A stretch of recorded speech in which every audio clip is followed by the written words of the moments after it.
नमस्ते दोस्तों, पिछले एक हफ्ते से इस लड़के ने सोशल मीडिया पर चरस बो रखी है। हर तरफ इसका ही चेहरा और इसकी ही दर्द भरी कहानी सुनाई और दिखाई दे रही है। अब इसके पॉडकास्ट की थर्ड वेव भी आ चुकी है।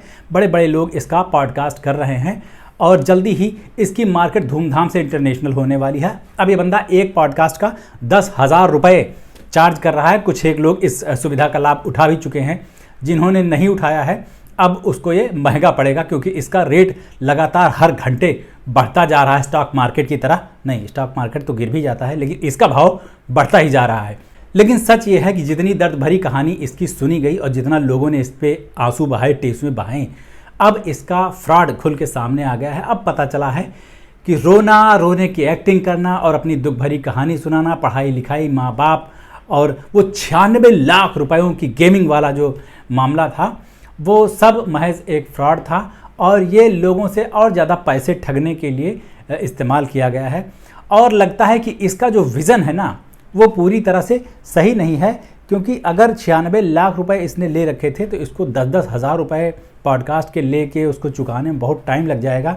इसको कम से कम अपना रेट 60-70 हज़ार रुपये प्रति पॉडकास्ट तो रखना ही चाहिए था। और पॉडकास्ट करने वालों की जिस तरह से बाढ़ आई हुई है और जितना पैसा उसमें चू रहा है, उन लोगों को इतना पैसा देने में कोई परेशानी भी नहीं होगी। तो फिर ऑनलाइन गेम्स में 96 लाख रुपए हार जाने और पॉडकास्ट के लिए 10,000 रुपये चार्ज करने वाली इस पूरी जर्नी के बीच में सिर्फ एक हफ्ते का जो समय रहा है और इस लड़के की जो कहानी है हिमांशु मिश्रा की, वो शुरू से लेकर अंत तक जान लेते हैं।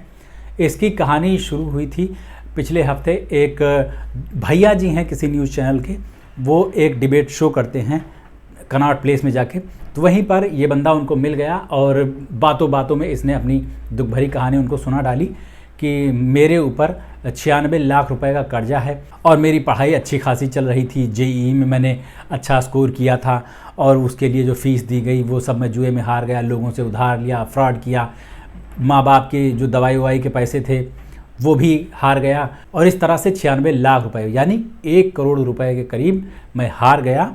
और इतना सुनते ही भैया जी बड़े भावुक हो गए। उन्होंने अपने ड्रामेटिक अंदाज में इसको सांत्वना दी और कहा कि तुम अकेले नहीं हो, सब लोग तुमसे बात करेंगे, तुम्हारे जो घर वाले रूठ गए हैं वो भी तुम्हारे पास पलट के आएंगे ज़रूर। और सोशल मीडिया पर एक बार फिर से एक भूचाल आ गया और जो सेलिब्रिटीज़ रमी का, ऑनलाइन गेमिंग का, Dream11 वगैरह का जो प्रचार करते रहते हैं, उनको लोगों ने आड़े हाथों लिया कि यार तुम लोगों को किस चीज़ की कमी है जो ऐसे युवा पीढ़ी को बर्बाद कर रहे हो, तुमको शर्म नहीं आती है, जो ऐसे सट्टेबाजी वाले गेम्स को प्रमोट कर रहे हो, थोड़ी तो शर्म करो, तुम्हारे घर में अगर ऐसा किसी के साथ हो जाए तो तुम क्या मुंह दिखाओगे। ऐसे करके बहुत लताड़ा, जो कि बहुत सही चीज़ है एक हिसाब से देखा जाए तो। लेकिन अब जो कहानी सामने आई है उससे इस पूरी घटना का परसेप्शन ही चेंज हो गया है। अभी भास्कर वालों ने इसकी तफसील से जांच की, बहुत अच्छे से अपना रिपोर्टर भेज के हिमांशु मिश्रा के बारे में पता लगाया, तो पता ये चला कि ये बंदा बिहार का रहने वाला नहीं है, कानपुर का रहने वाला है। पहले इसका घर कहीं और था, बाद में उन्होंने एक सिंधी फैमिली को बेच दिया। इसके कुछ लोग घर के रनिया में रहते हैं जो कानपुर का है, इंडस्ट्रियल एरिया है, और उसके रिश्तेदार कानपुर में ही फैले हुए हैं। ये लड़का जो है अलग अलग जगहों पे जाके अलग अलग तरह के फ्रॉड करता है। जो बालासोर ट्रेन दुर्घटना हुई थी वहाँ पर भी ये देखा गया था और उसके बाद एक अक्षय नाम के व्यक्ति ने इसके खिलाफ FIR दर्ज कराई, जिसमें बताया कि ये बंदा रैन बसेरों में रह के ज़िंदगी बसर कर रहा था, पेन वगैरह बेचता था। इसने मुझसे हेल्प मांगी कि मैं अपनी पढ़ाई कर रहा हूँ और पढ़ने लिखने में ठीक ठाक हूँ और मेरी मदद कर दीजिए, मेरे घर वालों ने मुझसे नाता तोड़ लिया है और मैं अपने किताबें बेचकर और पेन वगैरह बेचकर किसी तरह अपना खर्च चला रहा हूँ। तो उन्होंने इनको कुछ पैसे वैसे दिए अक्षय ने, और उसके बाद ये लेके रफू चक्कर हो गया कि भी दिखाई नहीं दिया। उसके बाद उन्होंने इस पर FIR दर्ज कराई। इस पर फिर उस रिपोर्टर ने बहुत सारे लोगों से पता लगाया, इसके जो दोस्त हैं, रिश्तेदार हैं, आसपास के लोग हैं, मोहल्ले वाले, उन सब ने बताया कि हमने इसको कोई पैसा नहीं दिया है, क्योंकि हमको मालूम था कि ये फ्रॉड और ठग टाइप का लड़का है और इसकी एक्टिंग करने की बहुत अच्छी आदत है। ये बढ़िया कहानी सुना लेता है, बना लेता है, तो ये बहुत तगड़ा एक्टर निकल सकता है, बॉलीवुड में एंट्री हो सकती है। लेकिन यहाँ पर पैसा देने वाला कानपुर में तो इसको कोई नहीं है।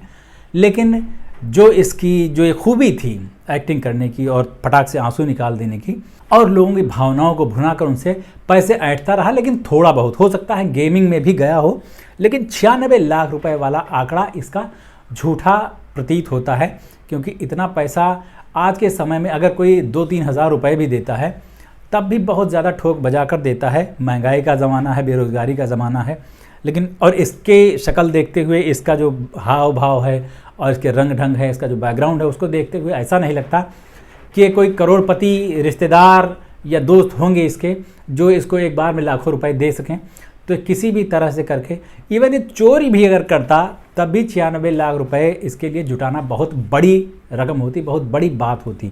और पहली नज़र में तो ये एक सर्टिफाइड क्रिमिनल नज़र आ रहा है, जो कि अपनी कहानी सुनाने की कला को, स्टोरी टेलिंग को इसने मंचों तक ले जाने के बजाय, बढ़िया ओपन माइक्स में जाने के बजाय इसने ये रास्ता चुना कि ट्रेन में, बस में, चौराहों पर और ये टीवी डिबेट में आकर लोगों को बेवकूफ़ बना के पैसा ऐंठने लगा।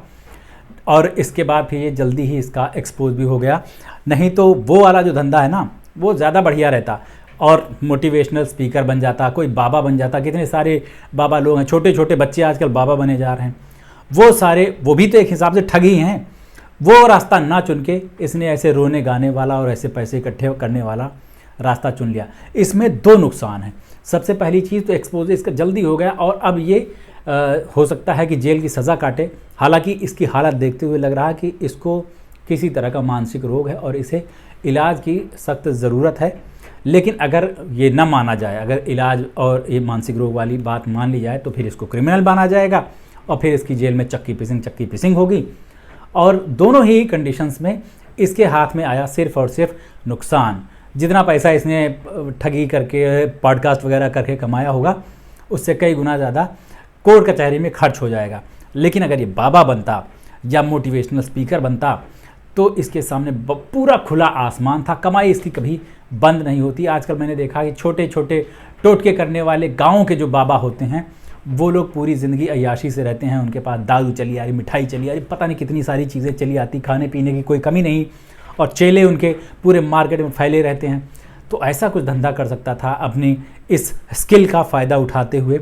और वो एक्टिंग के लिए बम्बई आने वाली जो बात कर रहा था, वो मैंने मजाक में कही थी। यहाँ का स्ट्रगल उतना आसान नहीं है। मैंने अपनी निजी आंखों से वर्सोवा बीच पर लोगों को टहलते हुए देखा है, जो इसी आस में आए रहते हैं कि अभी बस सुपरस्टार बनने वाले हैं, लेकिन बेचारे काफ़ी दिन घूम के चले जाते हैं। खैर, बात से ना भटकते हुए हिमांशु मिश्रा पर आएँ, तो अब ये लड़का हिमांशु मिश्रा फ्रॉड साबित हो चुका है। तो जो लोग इसको अपने पॉडकास्ट पर बुलाने वाले हैं, ऐसे बहुत बड़े बड़े पॉडकास्टर हैं, किसी का नाम नहीं लेंगे, तो उन लोगों से एक रिक्वेस्ट है कि वो इसकी दर्द भरी कहानी सुनने के साथ आंसू वगैरह बहाएं, लेकिन क्रॉस क्वेश्चंस भी करें और इससे सच्चाई निकलवाने की कोशिश करें, तब लोगों को पता चल सकेगा। हालांकि अब ये पॉडकास्ट पर आएगा, इसकी मुझे ज़्यादा उम्मीद नहीं दिख रही है। हो सकता है पुलिस उससे पहले इसके पास पहुंच जाए। कुल मिला के एक बार फिर से बाबा भारती वाली कहानी हमको देखने को मिल रही है। अब कोई आसानी से किसी की दर्द भरी कहानी पर यकीन नहीं कर पाएगा, जो काम इस लड़के ने कर दिया है। और अभी भी वो बात अपनी जगह पे बिल्कुल सही है कि जो ऑनलाइन गेमिंग को, रमी को, सट्टेबाजी को प्रमोट करते हैं, उन सेलिब्रिटीज़ से बच के रहना बहुत ज़रूरी है, क्योंकि ये रियल थ्रेट है समाज के लिए।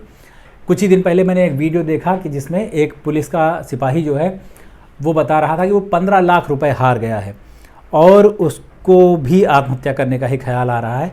और वो अपने सीनियर से गुजारिश कर रहा है कि साथियों की सैलरी काट के 500 रुपये भी अगर उसे दे दिए जाएँ तो वो बच सकता है। तो उसका अपना तरीका है मांगने का। हो सकता है कि वो 500 रुपये इकट्ठा करके फिर से उसी गेम्स में लगा दे, या फिर सच में उसका भला हो जाए। तो ये जो कहानी है गेम से बर्बाद होने वाली, ये सच है। उस लड़के की कहानी में खोट है थोड़ा सा, लेकिन इन दोनों मामलों को अलग अलग करके देखेंगे ना तो सब सही रहेगा। एक में मिक्स करने की या सबको जनरलाइज करने की ज़रूरत नहीं है। मेरे ख्याल से इतनी कहानी काफ़ी होगी आज के लिए। बताइएगा आपको कि कैसा लगा मेरा आज का वीडियो। अच्छा लगा हो तो ज़रूर बताना और अपने दोस्तों के साथ शेयर करना, और मेरे इस YouTube चैनल को सब्सक्राइब कर लेना। अभी चलते हैं, लौट के मिलते हैं। नमस्ते।